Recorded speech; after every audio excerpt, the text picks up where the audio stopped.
All right, what's up? What's up? What's up? Welcome back to Sports Remedy Podcast. It's your boy, Dr. J. Mr. Wash. We'll be on shortly. Yeah, actually, Ray should be on shortly. We're going to find out. But so today, there's a lot of stuff going on. Oh, it's your weekly conversation over mental health, social issues, and all the other injustices and things plaguing society. This is What's the Remedy Podcast. I feel like I need to do the tag again because I never do it. And I don't want to lose sight of why we have these discussions. So put that back in the beginning. So basically, and it's really important now just because of all the stuff going on. Because right now, it's a lot of things in our community that people are just now seeing that we've kind of been talking about. You know what I'm saying? So that's what our podcast is for, is just to kind of discuss those things that we've been dealing with. And so this is definitely a thing that we've been dealing with, that we're dealing with now. So for today, what we're going to discuss just is Black Lives Matter, basically. We're discussing Black Lives Matter, the whole movement, all the protests, all the posts, all the companies jumping on board, all the random ass entities that you wouldn't even imagine saying, oh, we down with Black people now. It's just crazy to me. Like, everything has gotten like really, really crazy. I got a message from, I forgot what, it was somebody I had bought something from a long time ago, some white company. And randomly I get an email talking about, we just want to let you know that we stand with the Black community. And I'm like, who the fuck is this? what y'all mean? We want you to it's out there now, because just getting on the damn Xbox, whatever. Like 2K and Call of Duty, as soon as you cut it on, has a message. Hey, we support Black Lives Matter and stuff like that. Like, what the hell? Hey, them little white kids gonna let that nigger fly even more now. Pretty much. Fuck those niggers. Yeah. On my goddamn games. Yeah. What happened that when they suspended the PS5 event because of all the protests and stuff? Because there was supposed to be on June 4th, there was supposed to be an event where they unveiled the PS5, they discussed all the games, all that kind of stuff, blah, blah, blah. And like PlayStation put out a notice, and they put out a release saying that they weren't going to do that anymore. And so everybody was saying, man, them little white kids going to be letting that nigger fly now. I can't believe these niggers canceled the event. Yeah, because people canceling events, and they I think Call of Duty had something that was come out on last Tuesday, and they postponed it, saying like, hey, we're not going to upload this new content because of the situation that's going on in the world right now. We don't think it'd be right to promote new content coming out, blah blah, and not really address the situation that's going on at hand. Right. Yeah, nigga was flying probably a good past week. them kids was on that hoe going hard, I guarantee it. Yeah. Them little kids, I don't even know, and this is a whole nother subject, but I don't really know if them kids are just racist or they just like to get a rise out of people. And they know that that's triggering for people, so they say it all the time. Yeah. So I think that's the real thing with those kids on video games. But like I said, that's a whole nother the most racist shit I ever heard. Or somebody said, they said a little white kid had said something to him, and they was talking about, yeah, you fucking nigger, blah blah blah, this and that. And the dude was like, how you know I'm black?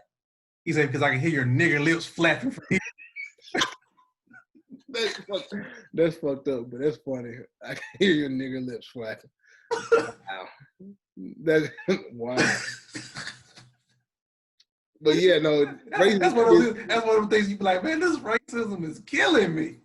Them little racist kids are funny. I mean, like, they're not funny because it's just stupid, but that's a whole nother topic, because I just don't understand it. Like, I mean, I do understand it. I get racism and how it comes up with the kids, but just as far as these protests and stuff, I guess my first question is, how genuine do you think all of these posts and support really is? Do you feel like all these companies are being like really genuine with it? No. They're not being genuine. Everybody's just trying to get ahead of the curve. Mm-hmm. This is different from the Colin Kaepernick thing, because like I said, nobody tried to jump on that bandwagon when it happened. Because you could make the issue, oh, he's doing this for publicity, or he's doing this for that, blah blah. It's different when you see somebody die on camera. Right. Because you can't justify you not saying something or speaking up about it when you see somebody take their last breath on film and stuff like that. So everybody, they let that shit slide with Eric Gardner in 2016.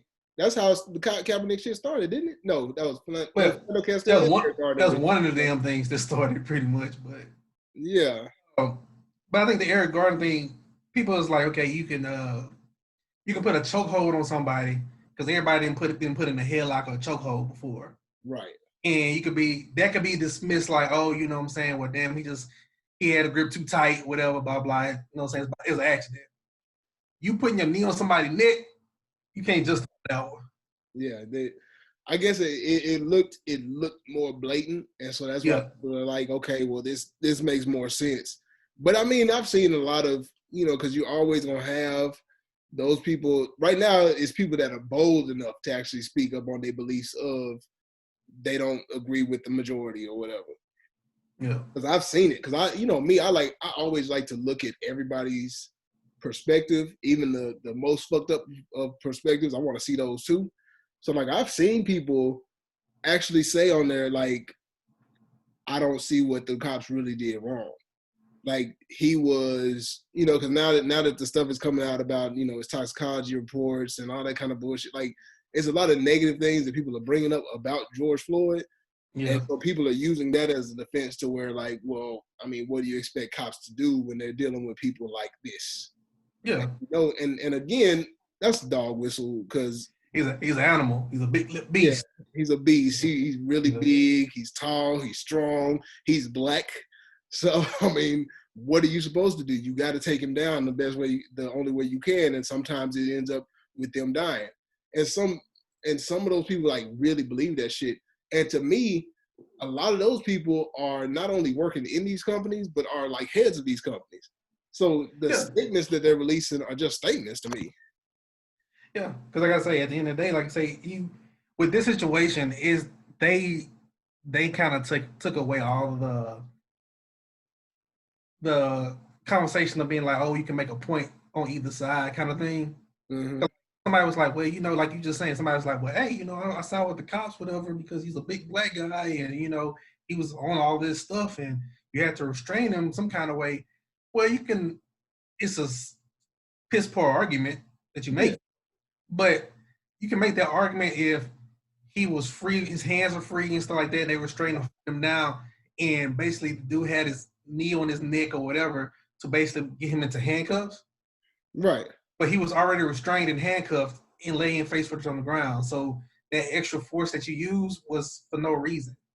Yeah, he was handcuffed before they even got to the car. So handcuffed, walked to the car, got claustrophobic in the car, so he jumped out of the car. Well, he didn't jump out. They opened it up and let him out of the car, and then he got kind of frantic, and then you put your knee on his neck. Like there's no, like he's already restrained. He's restrained, but he's still restrained. Like he can't do anything. His hands are behind his back. There's no devil's advocate that you can make for this situation. Right. I'm saying you can't play both sides or say like, well, let's look at both sides of this. It's no both sides. Like you say, we basically watched a snuff film live and in person and stuff. So like, dude, just stop breathing on camera. And then for them to say like, yeah, he probably took his last breath in the middle of that, and then basically you still had your knee on his neck 3 minutes after he pretty much took his last breath. Yeah, because I feel like even like with the Eric Gardner situation, like he let him go and he died or whatever. Like he didn't like, he wasn't like limp and he was still holding him. Yeah. Like he let him go when he realized he had stopped breathing or whatever. Like in this situation, like he had stopped breathing and was not breathing for 2 minutes. Like he was dead for 2 minutes while you still holding your knee on his neck. So like it's hard to excuse it. So I get that's why the outrage is so much bigger now, and that's why it's like widespread and it's almost like, it's indisputable.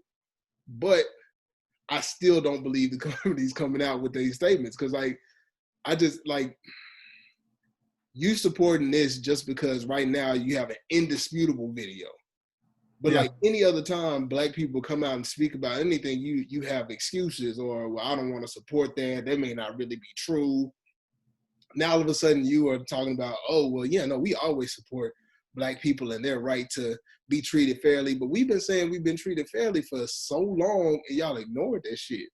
So now, because it's popular, all the companies are like, oh yeah, no, we support Black people. No, you don't. And like, I think somebody brought it up earlier, like a lot of these companies that are making these, blanket statements or whatever are actually like working against Black people behind the scenes. Like they don't hire Black people. Like I think somebody mentioned a company that put a statement out there, like they have no Black executives at all, like no minority executives almost. Like it's mostly all white, but they say, yes, no, we do our best to support the Black community. Like how? How are you supporting minorities? How are you supporting Blacks and you don't even believe in hiring them? I'll say this, like to your question about like how we feel about these companies making their statements and stuff like that. Mm-hmm. I feel like none of these statements wouldn't have been made if people ain't start burning shit down. Right. Because like these statements didn't come right after he died. These statements came after the protesters got real lit. Mm-hmm. And people was like, hey, we gotta protect our brand and our businesses. The people saw how Target got messed over. Right. And like, what I'm saying, then like you start seeing on social media, they're like, oh yeah, this company gave money to Trump. This company did this and that. So it's like, hey, we gotta save face because now we got like we see people are tired. And they're not talking no more, they actually put action. And even worse, if it was just, and this was what a lot of Black people have to understand too, if it was just Black people out here really acting a fool and really protesting peacefully or looting or whatever case may be, they still wouldn't give a shit. It's the fact that when you look at all these protests all over the country, you see everybody. Right.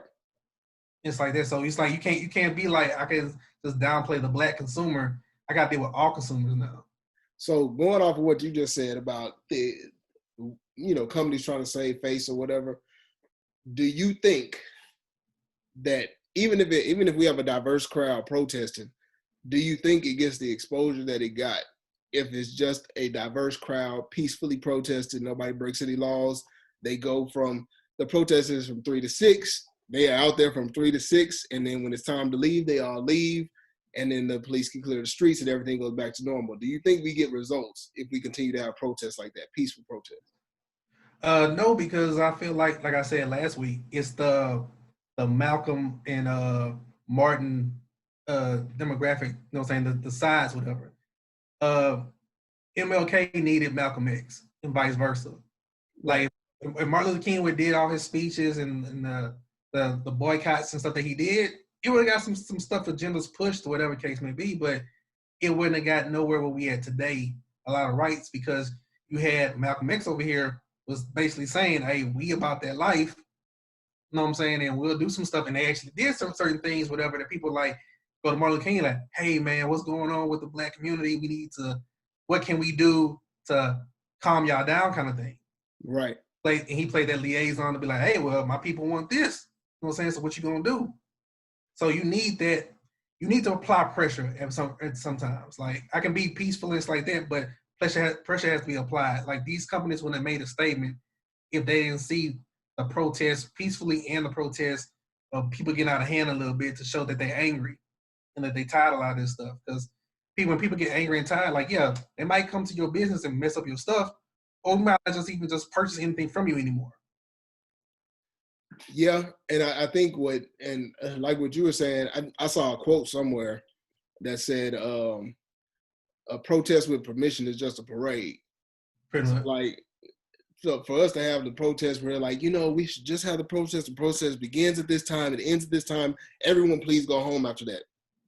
If you are protesting and they tell you, okay, well, you can have these 2 streets to protest on, you walk from this distance to this distance, stay within these boundaries, make sure you only go for this amount of time, we'll block off the streets and make sure everything is good for you. So that, it's no longer really a protest. It's just them saying, here's some time to have a demonstration and then get out the way so we can go on about our business. I think it's the collection of people, like, let's say like the Houston one, because I went to the Houston protest. Yeah. 60,000 people. And it was packed. Like it was people everywhere. All downtown. That was a good turnout. It showed a lot of solidarity. It showed a lot of people coming together, blah, blah, blah. But I think what got the results was not just that. Like it's a show of power with the people, but it's also the little bit of looting and riots that came before that. Yeah. But when I walked downtown to go to that protest, like as we parked, so we parked a distance away from that hole, first of all. Oh yeah. So we parked down the street like a good mile or so. And so like I'm walking from like far away from where the protest actually is supposed to happen. And businesses are boarding up everywhere. Like you see them out there with fresh particle boards, just putting them up over all the windows. Shit, we passed the Chipotle downtown and like the whole thing was wood. Looked like a wooden fucking Chipotle. Because they had covered up all their doors, all their windows, everything was full of wood. Like they were preparing for the looting and riots to happen. Yeah. Because they know that something is coming. I mean, of course, nothing happened that day, which is good. But at the same time, it got your attention. You're gonna be aware that there's a protest going on. I need to pay attention. I need to be aware. I know that like I said, some people were saying how everything was so negative and things like that. Or, oh my God, I can't believe they're looting. They're messing up black businesses. Understood. But it got the results. It's just like we all experience. You know what I'm saying? And like I say, we haven't experienced maybe personally, but you've seen it. Like us being in like high school, middle school, stuff like that. Somebody can pick on you via bully and stuff like that all the time. And you can be like, hey man, just leave me alone and this and that, blah, blah, blah. And they're gonna think you pussy. They're gonna think like, oh, you know what I'm saying? You ain't finna do shit. You know what I'm saying? You just talk, blah, blah, blah. Until you pop somebody in the mouth, and then they're like, oh shit, he about that life. Let me leave alone or let them do what they want to do. And that's the same thing with these protests. It's like, yeah, we can peacefully protest, you know what I'm saying? Start singing, doing a Cupid shuffle out there and all this, you know what I'm saying? We kneeling with cops. That's cool. That's nice. And that's what it should be to get the message out.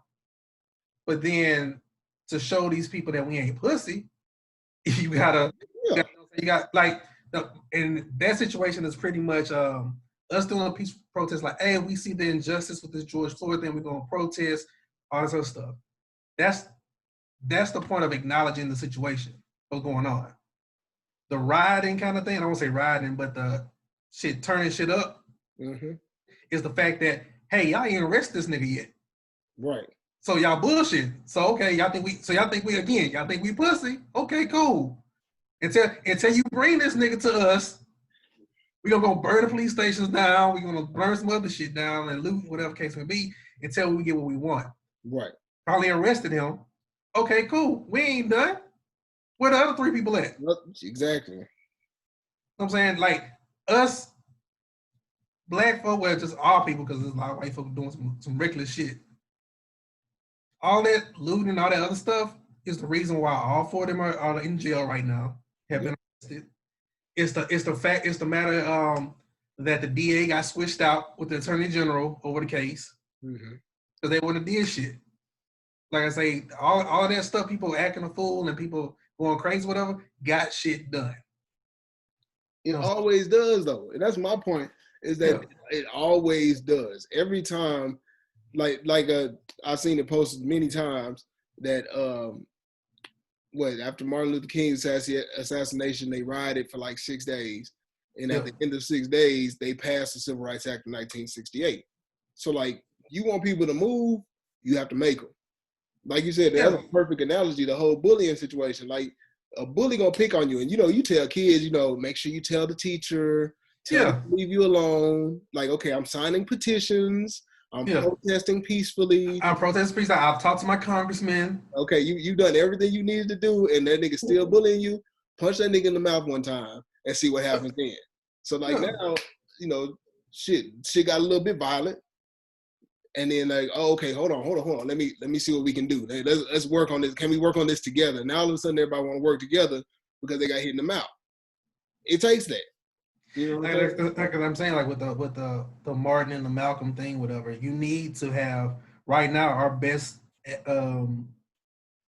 train of thought, our best thing going forward is you need those people in leadership, or not just basically leadership, but people with the plans already formed, or whatever, and play off of all the chaos and stuff like that. So when these people come to the table, because that's what all the loot and all the other stuff, the rowdiness, whatever, makes people come to the table.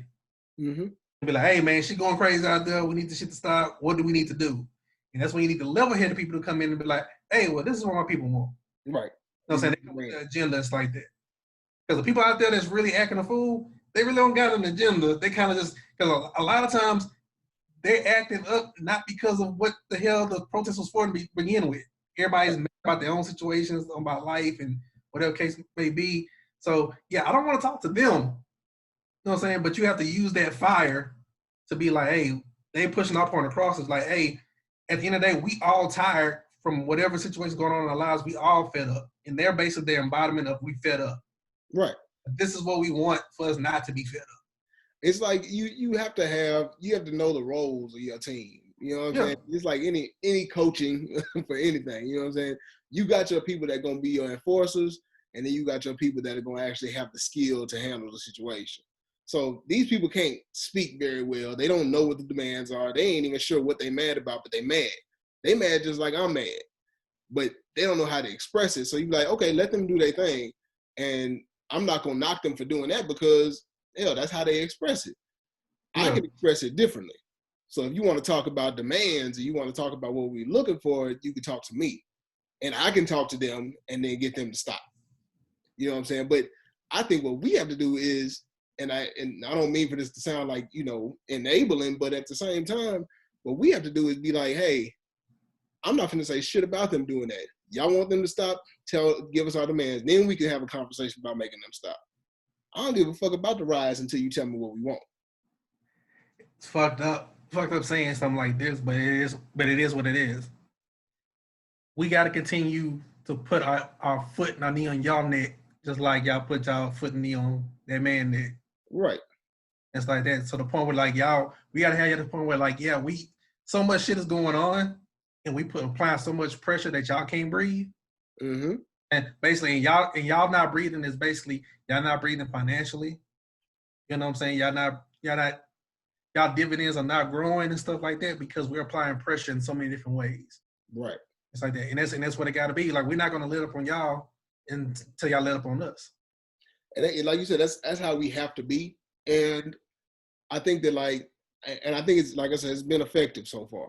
We've gotten a push. We starting to see results. Like I think in Minneapolis they started doing like a reform act, and I think they had a lawsuit against the city of Minneapolis. The city of Minneapolis against the state has one against the city, against the police department. The state against the city for a restraining order saying they can't do certain things and blah, blah, blah. So until they get some more stuff passed to put it all like concrete. Yeah. But I mean, that kind of brings up the next thing, like, cause we were talking about, people actually making moves now all of a sudden. How'd you feel about the initial NFL statement, and how'd you feel about the follow-up? I don't remember the initial one. The initial statement was like, we always stand with the Black community. Like it was the generic one. Yeah. Like we stand with the Black community. We are here to make sure that everybody gets what they want. Black Lives Matter. Blah blah blah. And then after that, the players came out with their own statement where they had like a whole collage of these players saying like basically y'all lying. Like y'all don't really care about us, and y'all have to apologize for not letting us speak before, because we've been like players have tried to speak out against this exact thing that y'all say that y'all support, and now y'all talking about y'all support it, but y'all didn't support it a couple of years ago when y'all were kicking people out the league for it. So I still don't think that would have moved anything with the players making that collage video or whatever. I think Drew Brees doing what he doing and everybody jumping at Drew Brees made them change their stance and have to come out and say something. Yeah. Because like say, Drew Brees, that's y'all boy. You know what I'm saying? Mm-hmm. And for like not just Black folk, but everybody be like, you are tone deaf as hell to make this statement talking about a flag, and nobody's mentioning the flag at all or the national anthem and stuff like that. And everybody jumped on his ass. So the NFL had to really come out and be like, hey, basically NFL came out like, hey, we don't fuck with this nigga over here. Right. And stuff like that. We with y'all, and we understand where our bread is buttered, and this is what's up. And that was my thing with it. Like I said, the second statement that they put out, because like I said, they put out a statement that was generic. The players put out that statement. The whole Drew Brees shit happened. Then the players going at Drew Brees and the public going at Drew Brees. And then they put out another statement just saying, no, we still stand. Oh, no, they posted the players' collage. The NFL page posted the players' collage saying basically the NFL tripping. And so they reposted that and said, no, we hear you. We stand with you. And then Roger Goodell put out his statement saying, we really made a mistake not allowing players to speak out, blah, blah, blah, blah. But I mean, like you said, it all ties back to, like, even Drew Brees' statement ties back to the NFL and this whole flag situation. Yeah. Like, honestly, I feel like these people, I don't want to say white people because I feel like it's a mixture of people that all have this agenda. I think that's the whole point, and I'll get to that in a second. But I think that's the whole thing is that all these people that are in power, like, they could avoid a lot of these situations if they just stop, like, having such an ego about shit. Like, if y'all stop airing the national anthem, for one thing, you wouldn't have to worry about people kneeling. The national anthem is not necessary to show the game. Like, we don't. I understand that there's this America propaganda shit where we got to do the national anthem and we make kids do the pledge every morning before school and all that bullshit. I understand America has this whole propaganda thing, but you don't have to do that. And if you don't show it, you won't see the protest. But the majority of the games don't show it. That's the whole point. Like, unless it's like like the opening game of the season or like a Monday night game or something, they might show it. Right. But shit, on a regular Sunday at 11 o'clock, shit, when it comes on TV, they showing the kickoff. Mm-hmm. That's what I'm saying. Like, a lot of this shit is avoidable. Like somebody else said, like, all these arrests and riots and all the stuff they had, like, they arrested almost 2,000 people for protesting and whatever else happened with the protest. They arrested almost 2,000 people, and all the protest was about was arresting 4. Like, y'all could have arrested them 4 people for that murder and avoided all the other shit. But that's a whole nother issue because I also feel like that is partially money, because they're going to get a whole bunch of bail money, a whole bunch of money going into the city because you got 2,000 people. Let's say you give them all $1,000 bail. That's a lot of money that went back into the government's pockets off of people getting arrested. So it's stupid either way. But I just wanted to address that whole NFL situation because I know that was a big deal because when Colin Kaepernick knelt down during the national anthem and said, "This is for police brutality," everybody was like, "Fuck you." You know what I'm saying? I'm just trying to stand up for police brutality because they're doing us bad out there. They're beating on us. They're killing us. They treat us a lot different from the rest of y'all when they see us. And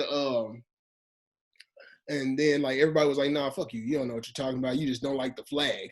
And I'm like, okay, so y'all just gonna ignore this nigga and everything he's saying because he gave interviews. He did a whole bunch of shit to try to make his point, get his point across. Nobody listened. It comes but like I said, I'm not gonna give him a pass on that, and that's because he didn't do like his motivations was nothing wrong with his motivations. He fucked up, and I'll say it just like that. He fucked up by letting them control the narrative. Oh yeah, because he would do interviews, but it would be like spaced out stuff, whatever. It's like he didn't come out like, "Hey, this is what I'm doing this for." And basically, anytime you're gonna ask me, I'm gonna say it. Anytime I'm on camera, whatever, I'm gonna say what I'm doing it. It's like that. So basically, you can't hijack my message because I'm gonna continue to talk about this.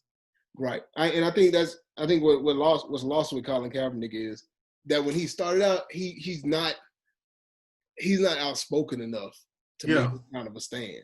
You know what I'm saying? And like I said, there's nothing wrong. I'm not against anything that he did, but I'm saying, like, if you're gonna make that kind of stand, you got to be ready to come and stand in your shit. So, like, as soon as he started doing it, as soon as he was sitting down that day, I'd have been like, "Look, y'all done fucked up. Y'all fucking with us in the police. Y'all fucking systemic racism."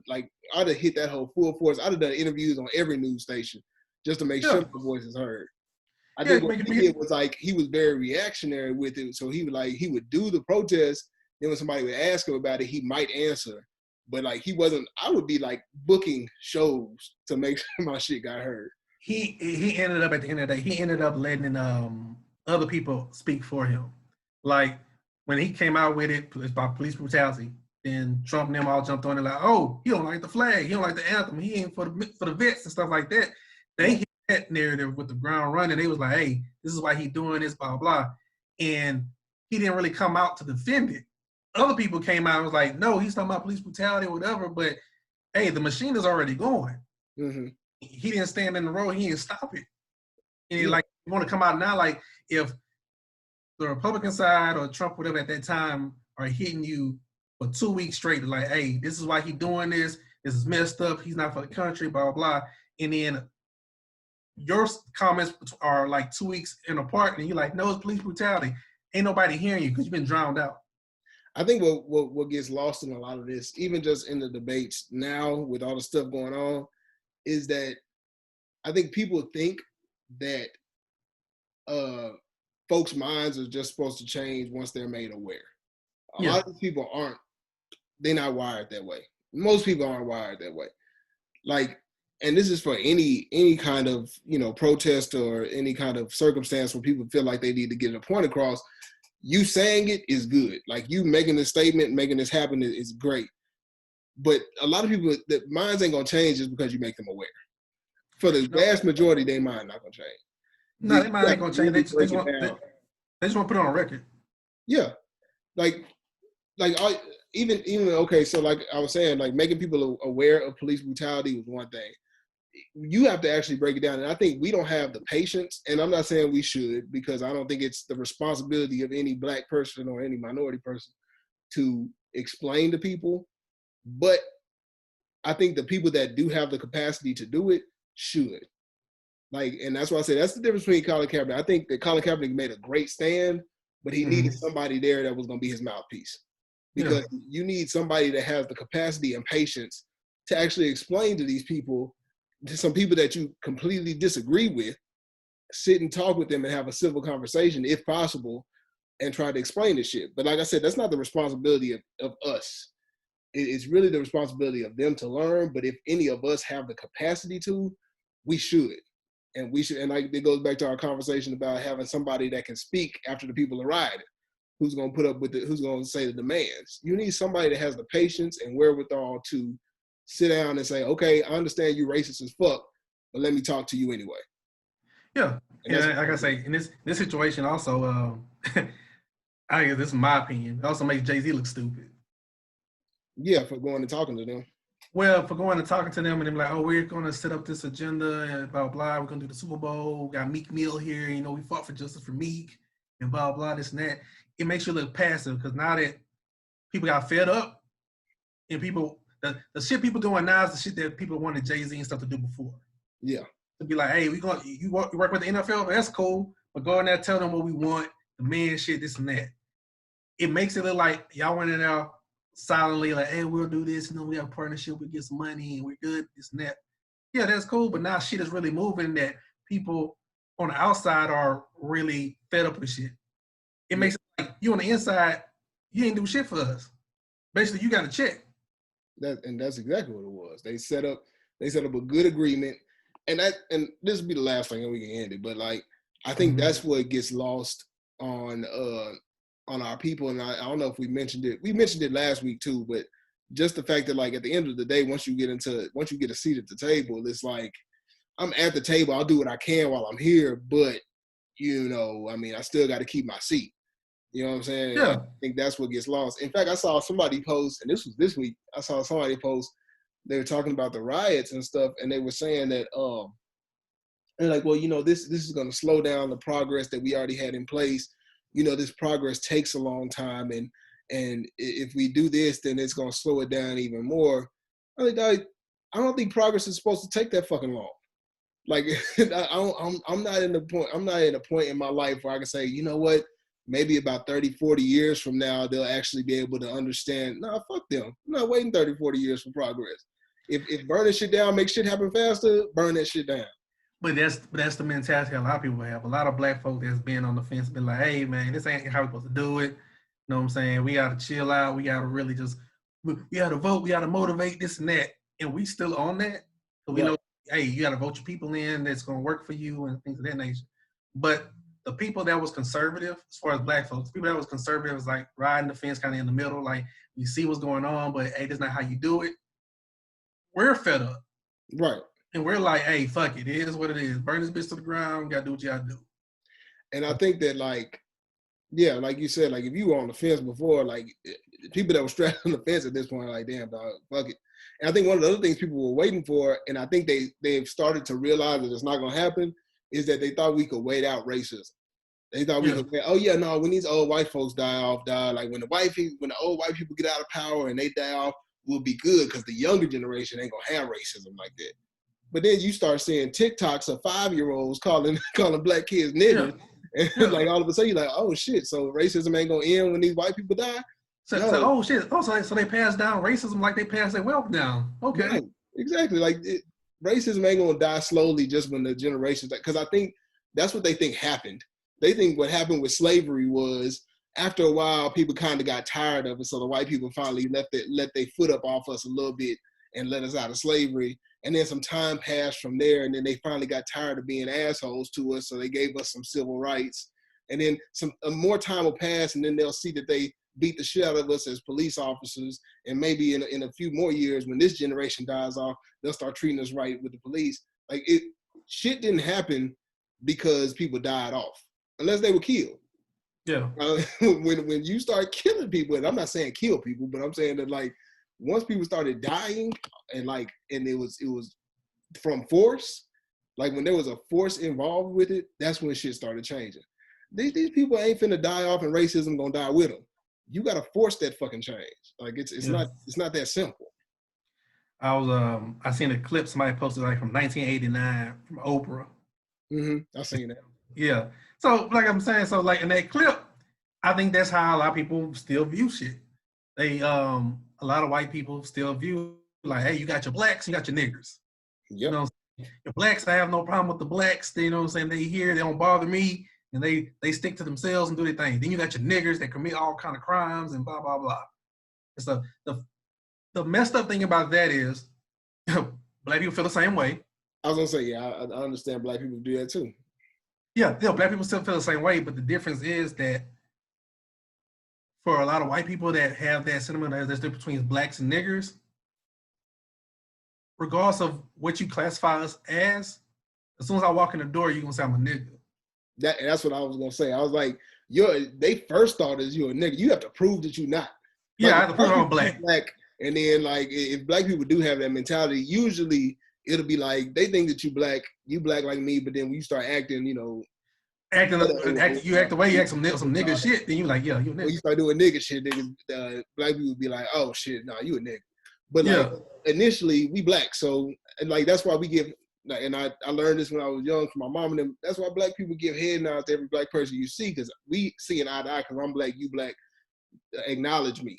You know what I'm saying? But then, like, if niggas start just acting out, you be like, oh, no, you ain't got to do all that. It's different. But with white people, you walk in a room, you could be in a fucking suit, fresh edge up, look like you got a briefcase and shit. They still first mentality gonna be, this is a nigga. Like at the end of the day, you black, and it's just gonna. They think that it just takes the slightest thing and you're going to turn into a nigger. Either way, you're going to turn into a nigger at the end of the day. You walk into a room with a suit and a briefcase, they be like, what is he up to? Yeah. Why is he? Why is he here? like this is a business conference or whatever. They're like, why is he here? Why is he dressed like that? Yeah. Why is he so dressed up?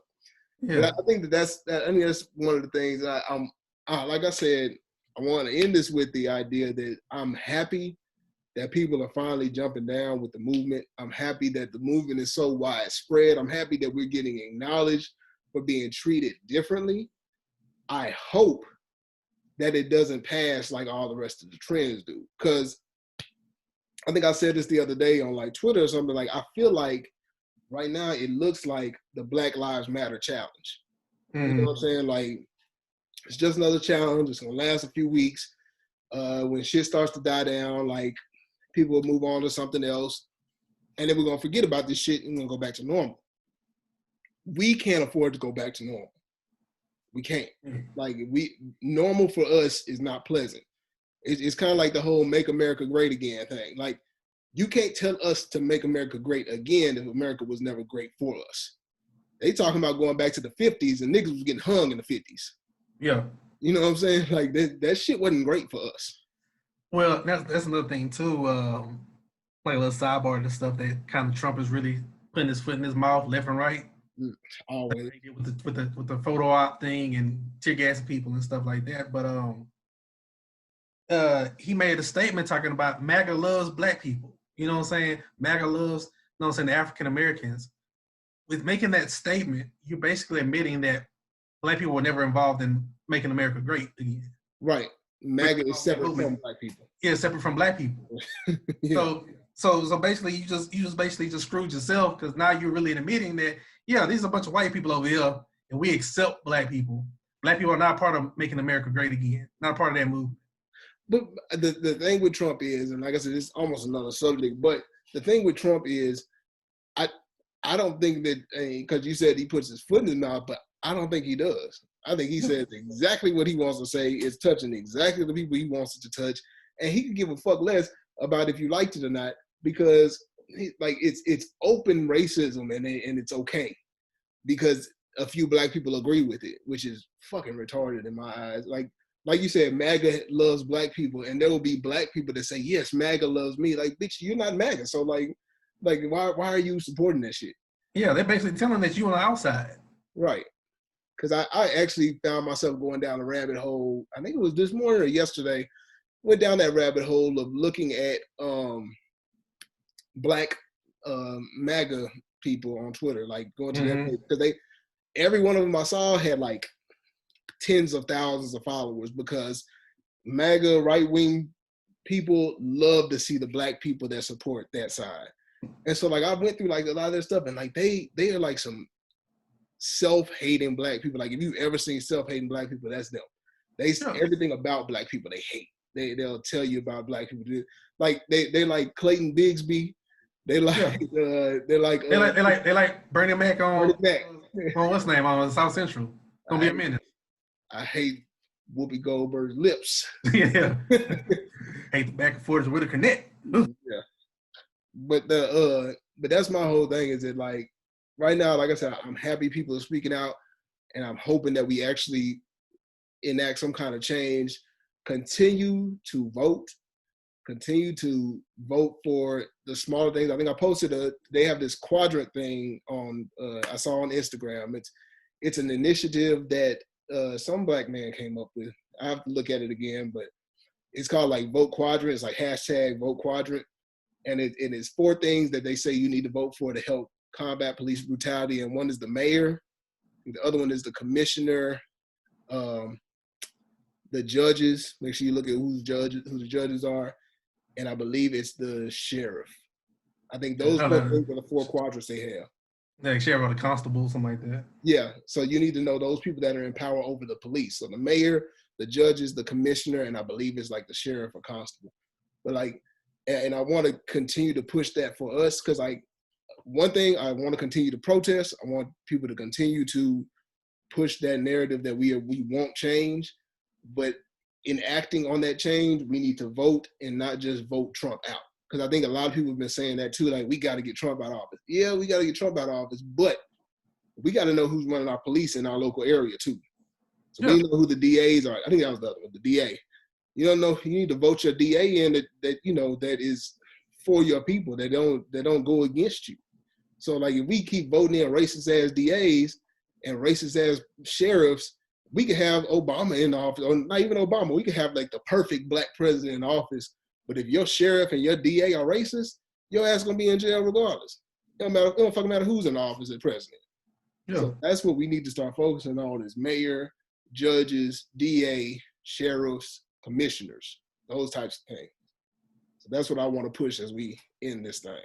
Yeah, you gotta, like I said, at the end of the day, you have to vote. You have to, like I say, show your power. Like I say, don't, and like I've seen some people like, don't vote blindly and stuff like that. I agree, don't vote blindly. Vote for people that you know that has on their platform that they talking about helping the community out and doing things of that nature.